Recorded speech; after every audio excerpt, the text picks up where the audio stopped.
So, magandang araw mga kapatid at kumusta po kayong lahat? At ngayong araw na ito, magninilay tayo sa banal na kasulatan at sa Ebanghelyo ng ating Panginoong Hesukristo. Meron tayong blessing ngayon, and then after sa blessing, punta na tayo sa office natin. So, marami ng mga kapatid natin naghihintay doon. Kahapon, mahigit sa 100, ang mga bumibisita sa atin. Marami mga bumibisita sa atin at nag-receive ng sacrament. At pasalamat po tayo dahil marami ding mga tao na evangelize. Marami ding mga kapatid natin na nakikinig doon sa aral ng ating simbahan, sa aral ng ating simbahan, at nabigyan sila ng linaw at narinig nila yung katotohanan, hindi opinion. Dahil ikaw at ako ay may opinion, pero ang Diyos wala palang opinion. Ang sa Diyos ay katotohanan, mga kapatid. So ngayon, babasahin natin yung Ebanghelyo at magdinilay tayo.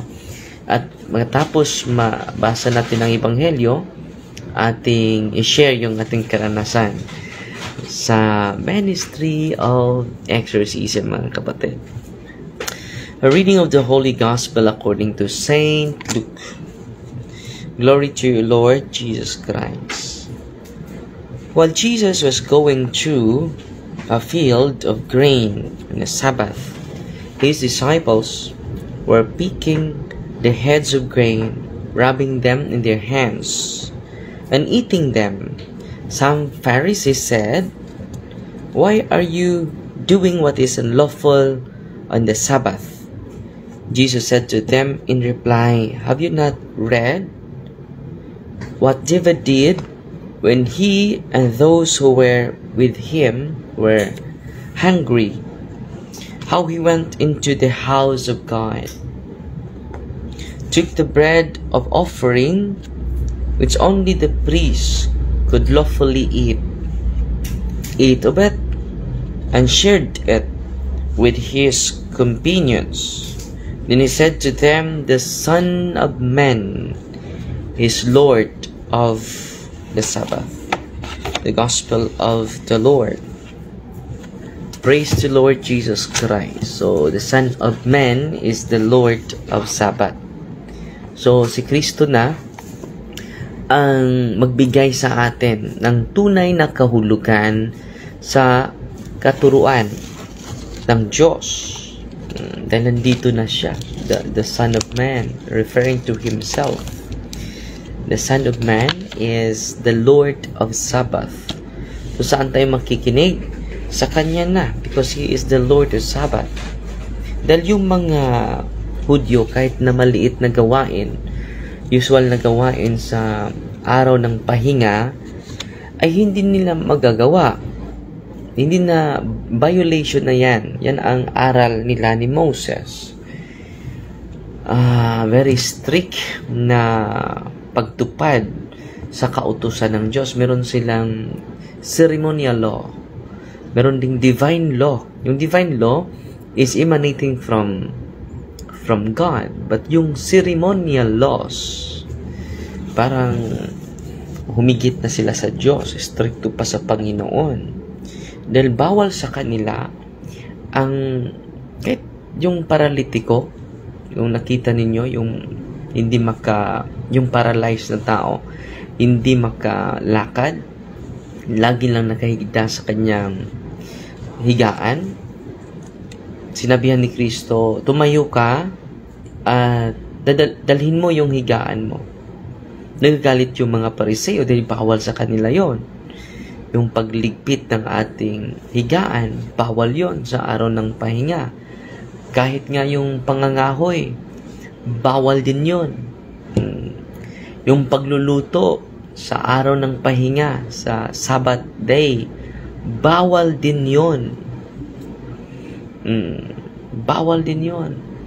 At dahil doon, mga kapatid, sobraan na sila. Kahit yung pagtulong sa kapwa, kahit yung mga kinakailangan na pwedeng gawin. Like for instance, kung pag-save sa buhay, bawal yun. Sa sunod na araw na. No? Kung may sakit na kailangan ng ipa-hospital, sunod na araw na yan. Dahil bawal yan. Pahinga, araw ng pahinga. Absolutely, wala silang ginagawa. Kundi sa pagmumuni lang sa salita ng Diyos at sa aral ng Jewish community. So dito, si Kristo ay nag-highlight na pwede tayo magsagawa as long as yung gawain natin, yung corporal works of mercy, no?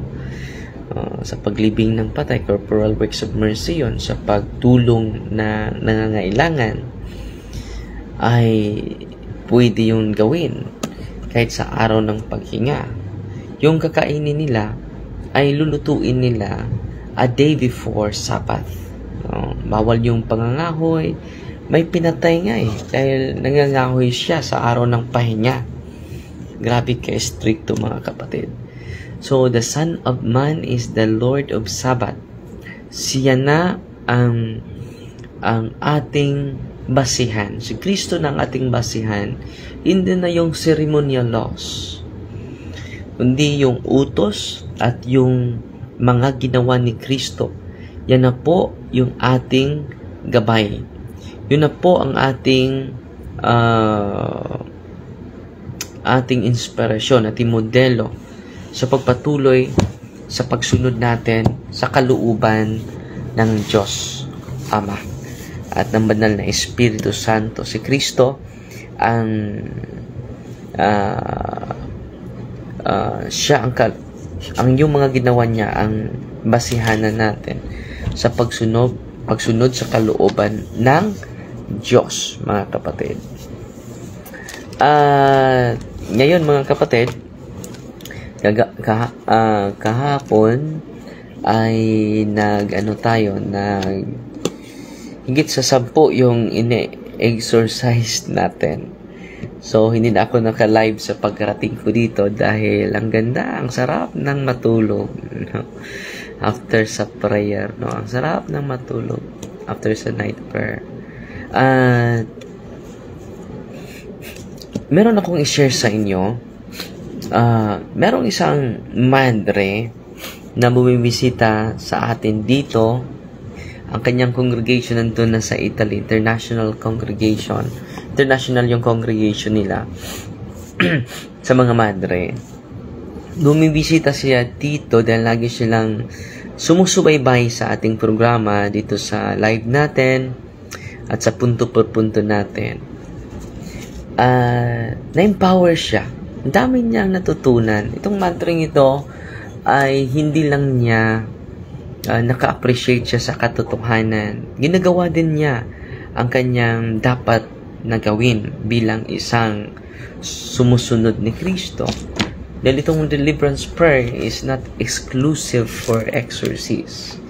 Ulitin ko pagbasa ha. Kung meron kayo nito, magagamit ninyo ito.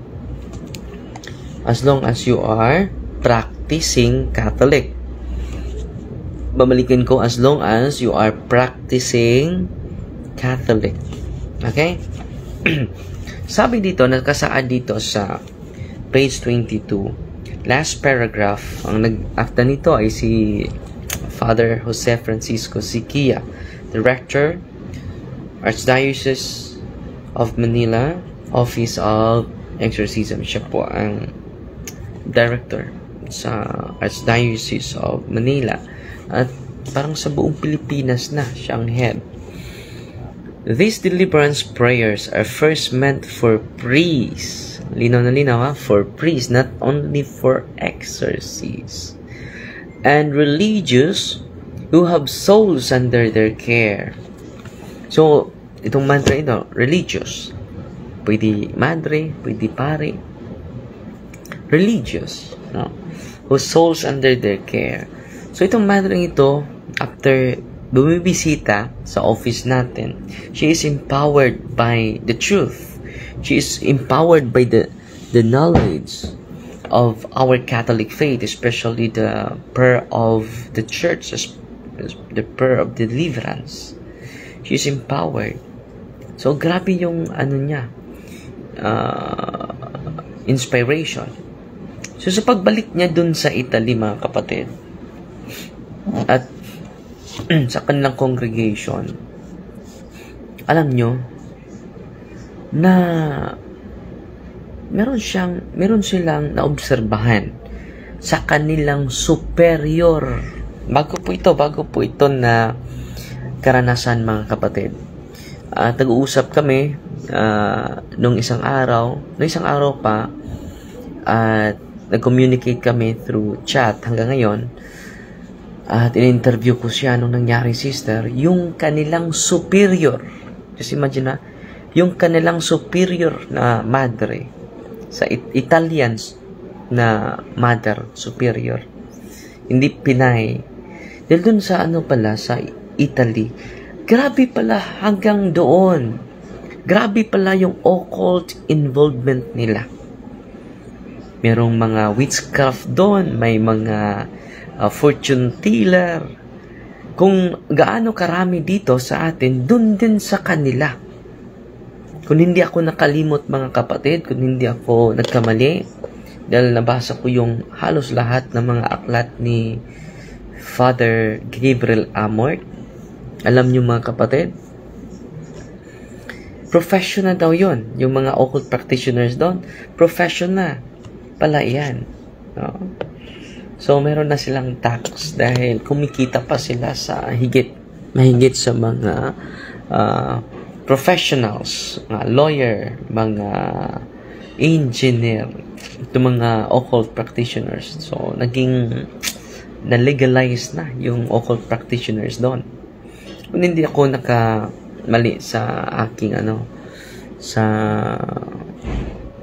aking pag-recollect nabasa ko sa kanyang aklat. At ito ang nangyari, mga kapatid. Yung superior para nila ay grabe yung occult involvement. Meron silang kasama ng mga witch, ang mga relative, yung mga lulo nila, kaluluwa nila, mga witch, mga occult talaga practitioners. Ang nangyari, mga kapatid, naobserbahan nila na bigla lang nabago yung superior nila. Nung una ay grabe ka madasalin, model na model talaga nila sa character, sa mga virtues, model na model nila itong mother superior na ito. At 84 years old na ngayon, no? Ang nangyari, mga kapatid, biglang nagbago itong mother superior nila. Hindi naman tinukausap. Lagi nang punong-puno na ng galit. Punong-puno ng puot sa puso at damdamin, mga kapatid. At hindi na niya gusto na magsamba pa sila. So, siya na ang mag-object. Huwag na tayong magsamba. No? Ano nangyari sa ating mother superior? At magagalitin na araw-araw.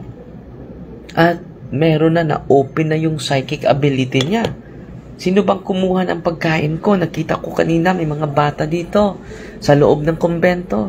At sabi naman ng mga kasamang madre niya, sister, wala tayong kasamang mga bata dito sa loob ng kumbento. Meron, kinuha yung mga pagkain ko. So, doon na nagtaka, granting na ulyanin na. Dahil 84, granting baka ulyanin na si sister, 84 years old na. Bumalik na sa pagkabata yung kanyang isip. Posible. Pero alam nyo, mga kapatid, very consistent siya. May mga bata dito, ang ingay nila. Ganon. Wala naman silang bata nakita. At klarong-klaro daw nakita niya sa kanyang mga mata. Ang daming mga bata dito sa loob ng kumbento. So yung sister na nakikinig lagi sa ating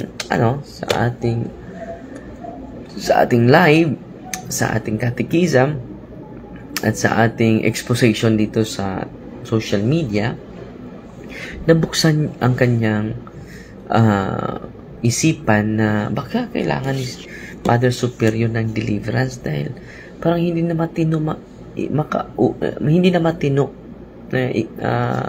kausap. Parang wala na sa sarili. At yung magrosaryo sila, magagalit. No? Yung Mother Superior nila. Punong-puno ng puot. Punong-puno ang sama ng loob ng Mother Superior nila. Alam niyo mga kapatid, nagplano na sila yung mga madre, nag-uusap na sila na mas mabuti deliverance natin yung Mother Superior natin. Alam niyo mga kapatid, nung dineliverance nila yung kwarto, yung Mother Superior nila dahil hindi na nila maintindihan, hindi na nila makausap na matino. Parang wala na sa sarili. Alam niyo mga kapatid, nung pinipray nila ang prayer na ito, prayer ng simbahan, grabe, ang daming demonyo nakapasok sa katawan ng Mother Superior nila. Grabe, no? At napaso sa Holy and Exorcised Water, napaso sa Holy and Exorcised Oil, napaso sa Holy and Exorcised Salt. At tinudo na nila yung deliverance nila. Dahil yung madre ay nakakita siya, na-orient siya dito, at sabi niya, magagamit ko ito, Father, sa congregation ko, kahit sa mga kasamaan ko lang na mga madre. At nagamit talaga niya sa kanyang superior pa. Napaso sa cross, Holy and Exorcised Cross, dahil nagdadala yung madre galing sa office natin. Grabe yung kasiyahan niya dahil yung madre, yung superior nila ay grabe ngayon, grabe pagsusukan niya after sa deliverance mga kapatid dahil ang daming demonyo nakapasok sa katawan ng kanyang Mother Superior. Grabe, muling nanumbalik yung kagandahang loob ng kanilang superior. Muli nang makausap ng maayos. Kung natural lang na ulyanin na yung Mother Superior na ay 84, hindi yun mag-react sa prayer. Hindi yun mainitan sa mga sacramentals, di ba po? Kung natural lang na naging ulyanin yung Mother Superior nila. Pero grabe yung reaksyon mga kapatid. Sumisigaw, nawala sa sarili, grabe. Sabi ni sister, may chat siya sa akin, hindi ko mabasa, nag-live tayo. So ito ang naalala ko sa chat ni sister Aurora. Sabi niya sa akin, Father, so ano kaya mangyari ni sister kung hindi ko alam itong prayer na ito? Nagagamit ko talaga ito. At ngayon, matino na siya makausap at hindi siya puno ng galit. No? Yung totoo na virtues na ang aming makikita sa kanya. Nanumbalik yung kanyang magandang ugali, magandang asal, nanumbalik, Father. At sinabihan ko, sister, na I hope she will also confess all the occult involvements of her ancestors. Ang ginawa ng mga madre, dinalaw nila with their superior ang buong pamilya ng superior niya. Dahil sabi ng superior, grabe no, pati siya hinaharas. Anong kaya ang dulot nito sa aking pamilya? So dinala ng superior ang madring ito sa kanilang pamilya sa superior niya. So pumupunta sila sa family ng superior niya. Pagpunta nila doon, 3 pala ang walking possessed na family members ng superior na madre nila, Mother Superior nila. Grabe, no? So, kung madagdagan yung kaalaman natin dito, ang dami nating matulungan. Yung family circles natin, yung mga congregation na nakinig ngayon, mga religious congregation, sa madre, sa pari, dapat ma-practice natin ito. Lalo na sa mga papasok sa ating community, sa ating society, sa congregation ninyo. Makatulong po ito. Makatulong po talaga. It is a Catholic handbook. It is not an exorcist handbook. It is a Catholic handbook. So, bawat pamilya may isa nito. So, may nagtanong na, saan ba yan mabibili? Sa St. Paul's. Sa mga SM, mga St. Paul's na mga butik. Nandun po yan. At ngayon, magbabasa tayo ng mga comment dahil meron akong blessing ngayon. Kung may tanong kayo, pwede kayo mag-comment sa tanong ninyo. Si Anna Dalapo Magan, Father, nakita ko kita sa imong mga mata.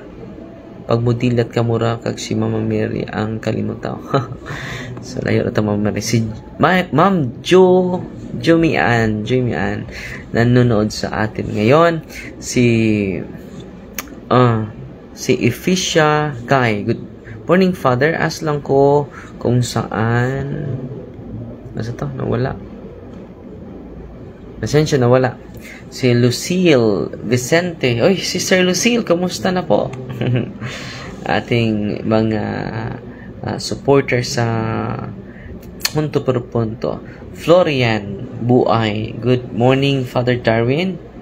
Watching from Oman. So, salamat sa nanonood natin. At salamat din nagpadala ng stars. Meron tayong 200 stars. At dami nag-comment mga kapatid. Pasensya, hindi ko mabasa lahat ha. Si Hegel Joseph, hi po, pa-shoutout po. Nakita po kita sa Matabang. Ano Matabang? Saan ba yung Matabang? At si Paz Baldon, thanks Father, naaba sa uban nga bansa. Okay ba? Kung naaba. Pwede din kayo mag-message sa Punto per Punto staff at mapadalahan kayo. At si Ate Rosalie Riquilio nanood sa atin. At si Aki Father Darwin na aka-event diri sa Cagayan ni Aro. Mura this coming November siguro. I-invite ako ni Father Balsamo, ating exorcist dyan sa Cagayan de Oro. Huwag kayong maglala dahil ipopost ko. This coming Monday, may talk tayo sa mga kaparian sa Negros, San Carlos. In-invite tayo ni Bishop Jerry. Pupunta tayo doon. Okay? Matapos dyan sa sa Cathedral, sa San Carlos Cathedral. Invited po kayo lahat. Lahat po para ma-empower kayo how to use the prayer of the church. Si Clara Aso Climaco, avid fan jud ko nimo Father. Ay salamat kaayo, Sister Clara. Klaro kaayo, avid fan ka. Imongan Clara na. So si Arnie De Leon, hi Father Darwin, God bless. Si Jik Carion, Padre, good morning, watching from Hong Kong. Nag-watch na ko, Pads, na bless ka o mga sacramentals. Pwede ba rin ako gamiton para i-bless o mga sacramentals na ako diri sa Hong Kong? So, unang-una, ang pari rin makabless o sacramentals, mga kapatid. Hindi laiko. Si Ning Concelio Robles, watching Father Monzon, SCGDM Ball. Salamat. Si Roger Bagnol, hello Father. Hello Father Roger. At si Aki Father Darwin, okay ra ang charismatic seminars. So mo na yung pangutan. Ang gift of tongue na jud may dili okay na igsuon. So kung atong basahon, if we read the whole chapter of 14, binigyan ng gift of tongue 2 or 3 lamang, sabi ni San Pablo. Babasahin natin ha. Sa 1 Corinthians chapter 14 verse 27.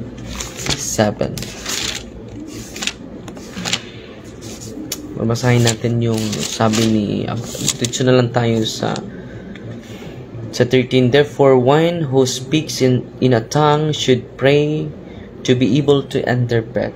So, in-encourage si San Pablo na kung makatanggap tayo, it is an extraordinary gift, by the way, mga kapatid. Extraordinary gift. It is given only for a few, not for all. If I pray in tongue, my spirit is at prayer, but my mind is unproductive. So what is to be done? I will pray with the spirit, but I will also pray with the mind. I will sing praise with the spirit, but I will also sing praise with the mind. Otherwise, if you pronounce a blessing, the spirit, how shall one who holds the place of the uninstructed say the Amen to your thanksgiving, since he does not know what you are saying? Paano makasapalita ng Amen kung hindi mo alam yung sinasabi ng mga kasamahan mo? For you may be giving thanks very well, but the other is not built up. I will give thanks to God that I speak in tongues more than any of you. So may gift of tongues si San Pablo, ang kapatid. But I give thanks to God that I speak in tongues more than any of you. But in the church I would rather speak 5 words with my mind, so as to instruct others also, than 10,000 words in a tongue. So mas prefer pa si San Pablo magsasalita ng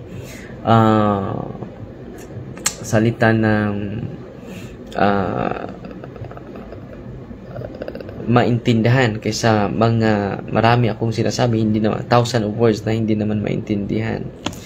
Sabi ni San Pablo dito, tuloy tayo sa 27. So what is to be done, brother? When you assemble, one has a psalm, another an instruction, and a revelation, and a tongue, or an interpretation. Everything should be done for building up the church. If anyone speaks in tongue, let it be 2 or at most 3. So, anong sabi ni San Pablo? So, kung may mag-speaking in tongue, at most 2 or 3. And each in turn, and one should interpret. Hindi sabay-sabay. Sabi niya dito, and each in turn, and one should interpret. So, meron talagang mag-interpret. Dahil kung walang interpretation, para saan yang sinasabi mo? But if there is no interpreter, the person should keep silent in the church and speak to himself and to God. So, kung may gift talaga, no, hindi niya sasabihin yan sa assembly, kundi sa kanyang sarili lang. No? Okay? 2 or 3 should speak and others discern. So dito mga kapatid, 2 or 3 ang sinasabi ni San Pablo. Ang nangyari sa seminar, ang dami nang nagsasalita ng speaking in tongue. At alam nyo, ang dami dyan ay hindi talaga gift from the Holy Spirit. It is not from God. Merong totoo na gift of tongue. Yan ang sinasabi ni San Pablo. Wala tayong objection sa gift of tongue dahil totoo talaga may gift of tongue. But it is only given for a few. Sabi ni San Pablo, 2 or 3. And they speak in turn. Hindi sila sabay-sabay. Alina po yan. No? Kung lahat na kayo, delikado po yan. Delikado po yan, Bradaki. Kung halos lahat na mag-speaking in tongue. Ami Diokino Sano, Father, more power to you. At Miguel Pajardo, idol kaayo nako na si Father June Balsamo, dulot kaayo yung mga pulong inigmisa ni Father Dar. Amayo, balaan kayo na. Kamit namin ni Father. Nagkamit na din kami ni Father Balsamo. Nung pumupunta dito si Padre Pio, yung relic ni Padre Pio, dito sa Diocese of Tagbilaran. Mar Gobs, good morning, Father. Anong page po sa Deliverance Prayer na mag-self-deliverance, Father? So, anong page? Tingnan mo yung table of content. No, dapat masunod natin yung prayer for protection, inner healing, nandito dito sa table of content. Renouncement of the occult, renouncement of occult and non-Catholic practices and belief. After renouncement, consecration.